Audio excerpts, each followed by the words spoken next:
Victorian Transport Association is now accepting nominations for the 2021 Australian Freight Industry Awards. As a proud partner of this event, Import Export TV is chatting to two of the last year's winners. With us is Eliza Smith from Nationwide Group, who took home the Investment in People Award, and Annastasia Dennigan from Cement Australia, recognised as Young Achiever of the Year. In the studio with me is our very own Jacqueline Brotherton, host of the channel's Talking Transport show. Thanks, Eliza, for joining us this morning. How are you?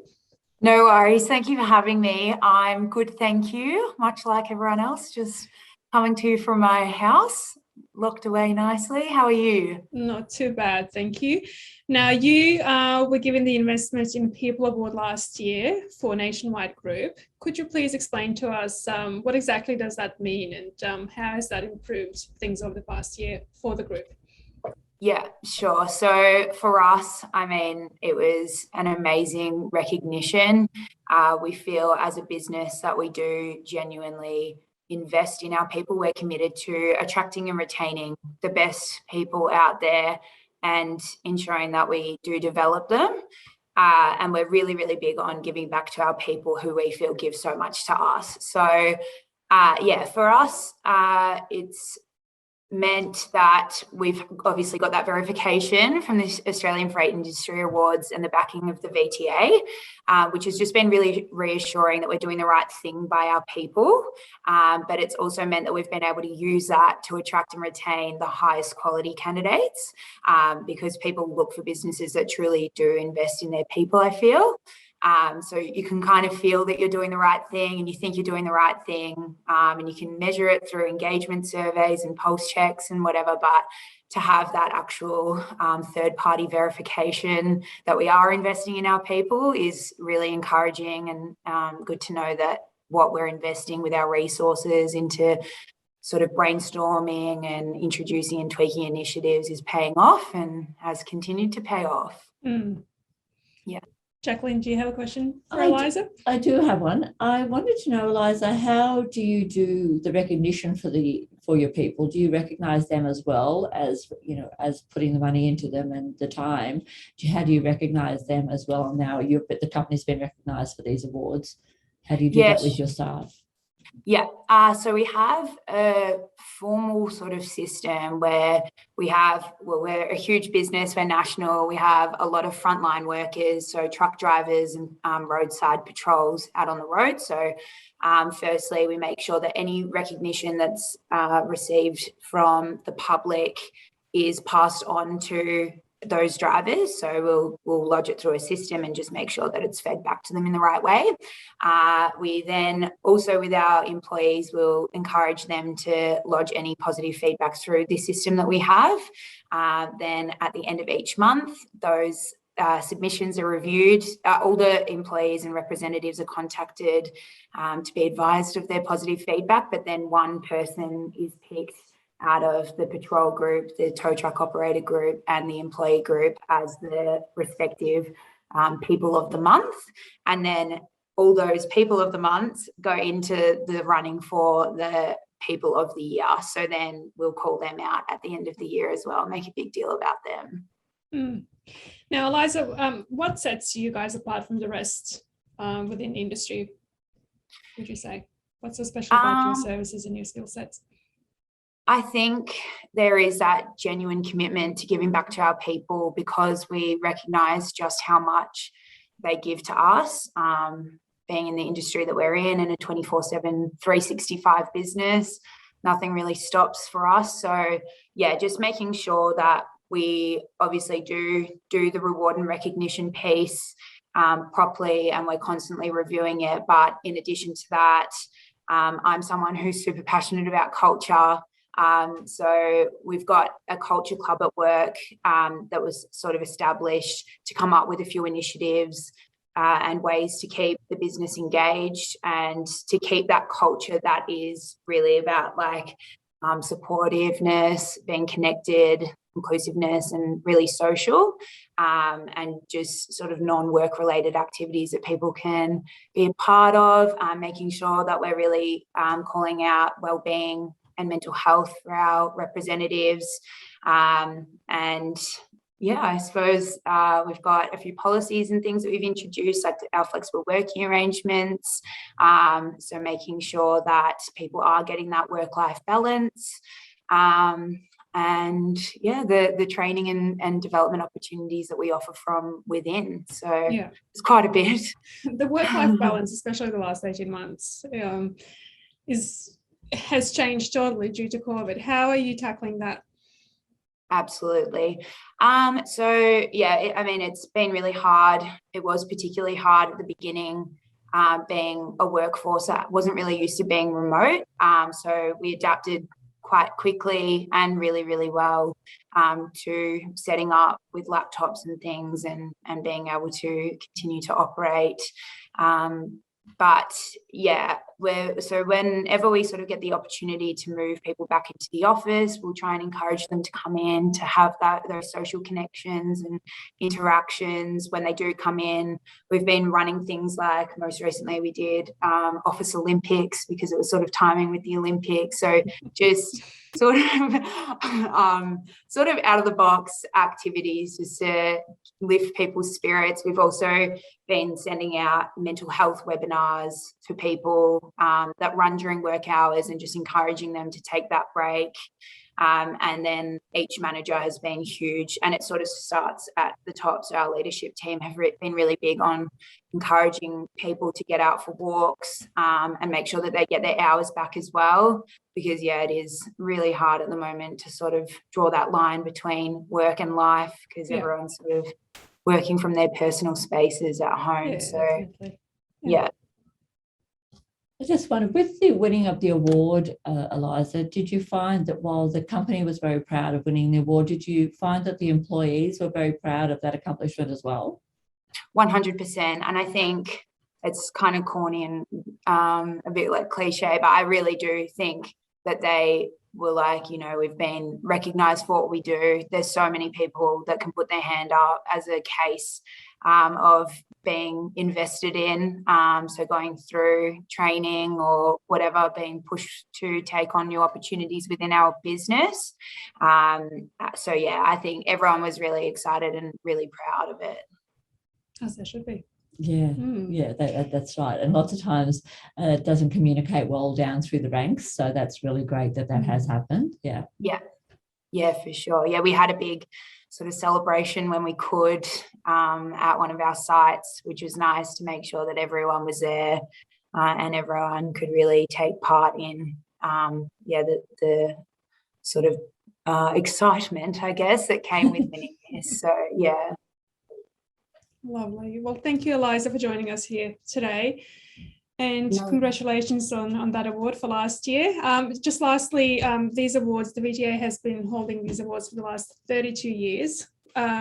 What significance do you think they hold for the industry? Oh, it's huge. So I think the freight industry and transport industry is a real changing one. I think there's so much innovation and progress happening out there at the moment. And I think it's amazing to be able to be called out as one of those businesses or people with the other awards in such a strong industry. I think it's also great because it can sort of make it more attractive for people that haven't really considered transport or freight as a career path previously. So sort of, yeah, good with the attraction piece. Yeah, for sure. Exactly, yeah. Amazing awards. Yeah. Thank you, Eliza. Thank you, No Eliza. worries at all. Thank you both. Cheers. Have a good day. You too. Bye. Good morning, Annastasia. Thanks for joining us today. You're from Cement Australia and you were the Young Achiever of the Award winner last year's from the VTA's AFIA Awards. Can you explain to us what value does that hold for you and why did you win it? Thank you, Reza, and thank you, Jacqueline. It was fantastic to be recognised on the Australian Freight Industry Awards Young Achiever for many reasons. It was a personal recognition, I guess, of the passion and commitment I have for the industry in which I work, particularly made special by the fact that I was nominated by my peers and the Transport Women's Association, who I am a huge fan of for supporting women in the industry.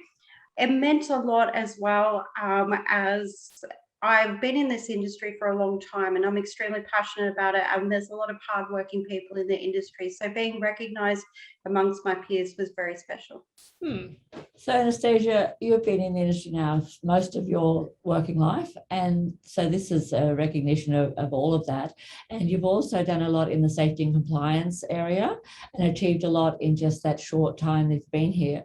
So did it make any difference to your career and how did that pan out for you, the recognition to do that? And how did that change your life in any way? Did that change your life in any way? Thank you, Jacqueline. I did cop a bit of ribbing for the Young Achiever aspect of the award, considering that I have turned 40 this year. So I don't think that I'll be in the running for it again. 40 is the new 20, let's just say that. That's correct. It's actually particularly special that it was from the Australian Freight Industry Awards, recognised by the VTA, as I am, like half of Queensland, a Victorian originally. So I did start my career way back in Geelong and Melbourne many years ago. It is extremely special to me to be recognised. And look, it does a lot for your career when your peers and people you work with can actually validate your success and your hard work by such an award. Great. And how was it being just sitting there in the lounge room by yourself with your family out the back and not being able to celebrate in the massive AFIA Awards gala dinner, which is a tremendous thing to attend? It was quite surreal watching it on the computer as well. I had been warned about how the process would play out throughout the night.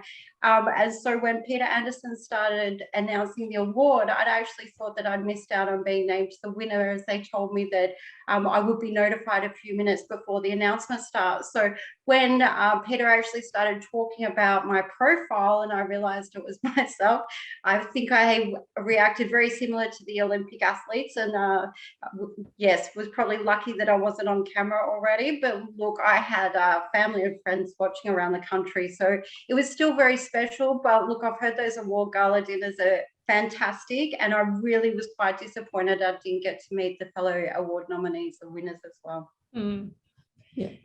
Now, Annastasia, what drives you, would you say, and what is so unique about this industry? Why do you love the industry? I love the industry. I'm particularly passionate about heavy vehicle safety and probably just road safety in general. So being able to not only support my business and help guide the business through achieving good results in that space, but also the industry and the wider community, I think it's really important that we all have an obligation to use our voice and use our skills to support those kind of important issues. Yeah. And what else could we do to attract the younger generation to the industry, especially females? Really good question. I think providing opportunities in the first instance and really providing good, safe learning environments for women as well in the industry. I've had some fantastic mentors and I've been inspired by a lot of fantastic women that have, I guess, walked these paths before me. So Jacqueline in particular, but there's Sarah Jones from the Toll Group and Belinda Flynn from Cuba, are extremely inspirational. One of the biggest things that I guess I've gained value from is mentoring as well. So this year has been the first year that I've actually switched to places and become a mentor instead of a mentee in the Transport Women's Mentor Program. And it's exceptionally valuable. So I was unsure what I would have to offer to a mentee, but it turns out that my mentee is offering me a lot as well. And I hope that I'm returning that favor to her. And I think that's really important with the mentor-mentee relationship. Everybody learns from it. It's just not a one-way street. And I think that's between the same as you and I, Annastasia, that we haven't had a formal agreement, but we've both learned from each other over the years, and it's been an amazing thing to do. And now that you can bring other young people into the industry and to train them up, it's been amazing. And I think that's something we all need to do to get more young people in the industry, men and women, not just women. But I think that if we showcase our women, this is more and more important as we go forward. Fully agree, Jacqueline. I think businesses can also do a bit more in the space of graduate programs. Cement Australia has a fantastic graduate program, and I've been so impressed with the level of skill and quality of our graduates that are joining the business.